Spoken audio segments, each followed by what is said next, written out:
When the Naturalist role first got added to Red Dead Online, a lot of players did not enjoy it. This update was the beginning of the end for Red Dead Online, since little did we know that this would end up being the last role added to RDO, at least for now. However, although this role came with many bad things, it still holds a place in the game and it is worth going through. Therefore, in today's video I will be explaining the Naturalist role for beginners. But before we get into the video, I just want to tell you guys about my personal channel where I upload GTA Online content similar to what I do on this channel, on GTA. I upload tutorials, how-tos and guides, basically the same as I do on this channel, just on GTA instead of RDO. If you subscribe to both of these channels, you are an absolute legend. Anyway, getting back into the video. To start off, let's go through how to unlock the Naturalist role. Because the main character of the Naturalist role is called Harriet Davenport. Harriet is a crazy lady that is obsessed with animals and studying them. Your mission in this role is to sedate and sample animals for her, and then she gives you money for it. Harriet can be found at this exact location in Strawberry, where you can purchase the Naturalist sample kit for 25 gold bars. This will also make you able to purchase sedative ammo from Harriet, beginning your career as a naturalist while allowing you to sedate and sample various animals. You'll receive a field guide from Harriet to use in Red Dead Online, but you will need to kill and skin each animal in order to fulfill each entry in the field guide. You will also have to take pictures and study the animal.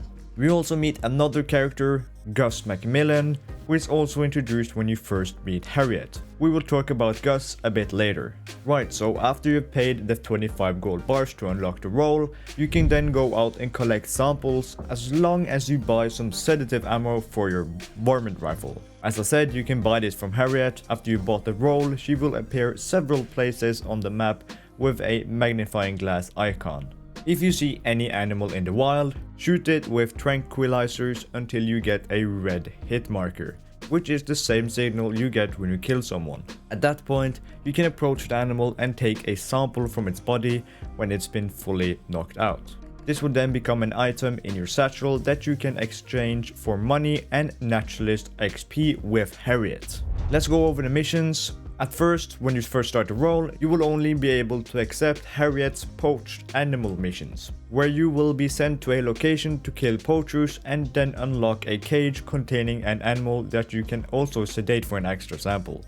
At rank 4, you'll be able to participate in Naturalist events, which can occur during free roam and involve numerous players. Make sure you accept both of these free roam events when they appear, because they both give you a ton of XP. For the Harriet's poached animal missions, I would also suggest to do those because they will give you quite a lot of XP in the beginning, and with the Naturalist role, you want to rank up. In the beginning stages of the Naturalist role, you won't really be making any money, but once you're rank 20, which is the max rank, you can actually make some decent money. Of course, we have to talk about legendary animals, because with this update, legendary animals got added to Red Dead Online, which was long awaited. You unlock the legendary animals once you reach rank 5 in the Naturalist role.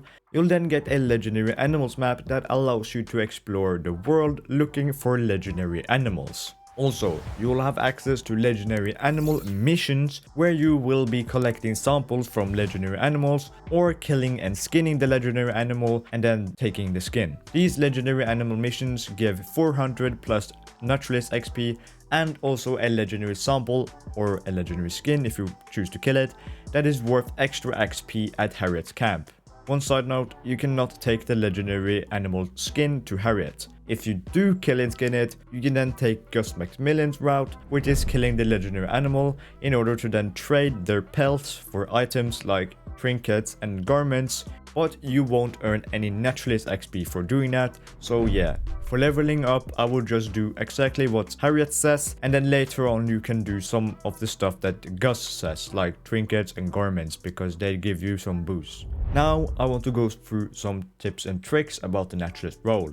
First one, you cannot sample and skin the same animal, you can only do one of them. So if you happen to find a legendary animal in the wild, like in free roam I mean, you will then have to choose whether you want to sample it or skin it. because you cannot do both. This goes for any animal in the whole world, so if you find an animal, you will have to choose between sampling and skinning the animal. Next, and this is really important, do not sell duplicates of samples before you have completed a whole set.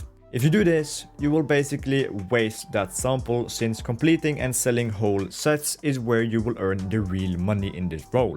So keep track on what animal samples you have already sold to Harriet before you sell them again. You can find these whole sets in the animal field guide. There are multiple of them and they're all not that hard. You can probably do a whole set within an hour.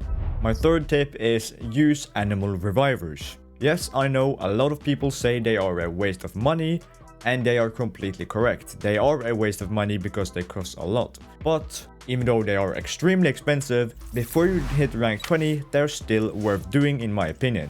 Every time you use an animal reviver, it will give you 13 Naturalist XP. That doesn't sound like a lot, but it does stack up quickly and will get you much faster to rank 20. Just think about how many animals you sample within a playing session when you're grinding the Naturalist role. Probably tens, if not hundreds of animals. However, when you get to rank 20, you then want to stop using these animal revivers, because there is absolutely no reason to use them when you're max level. They do not give you anything else than XP, so therefore they are a big waste of money if you use them when you're max rank. You just need them to rank up initially, and they are really good for that.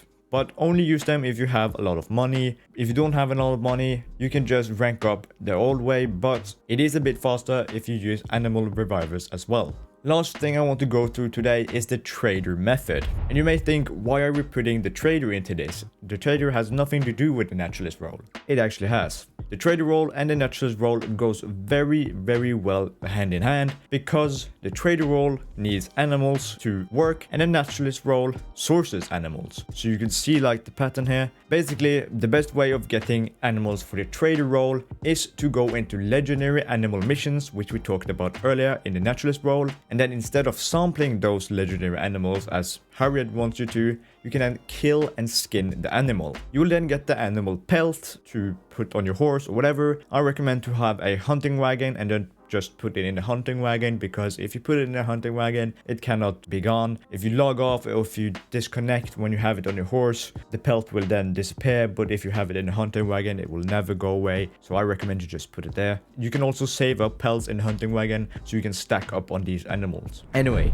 what you want to do is go to crypts at camp and deliver these pelts to crypts as materials. And the reason you want to use these legendary animals instead of normal animals is because these legendary animals give way more materials than the other normal animals. You only need a few of these legendary animals to run the trader business really effectively, instead of going around searching for animals all the time. So therefore, I do actually recommend to buy the trader before you buy the naturalist. In my opinion, the naturalist is the last role you should buy. If you're still wondering about how the naturalist can be used to earn thousands of dollars much easier with the help of the trader, since I went over it quite quickly now, then I suggest to watch this video right here. It is my trader guide video where I explain much more in detail how you can use these two roles to their maximum potential. Thank you for watching. Today I feel a migrant worker.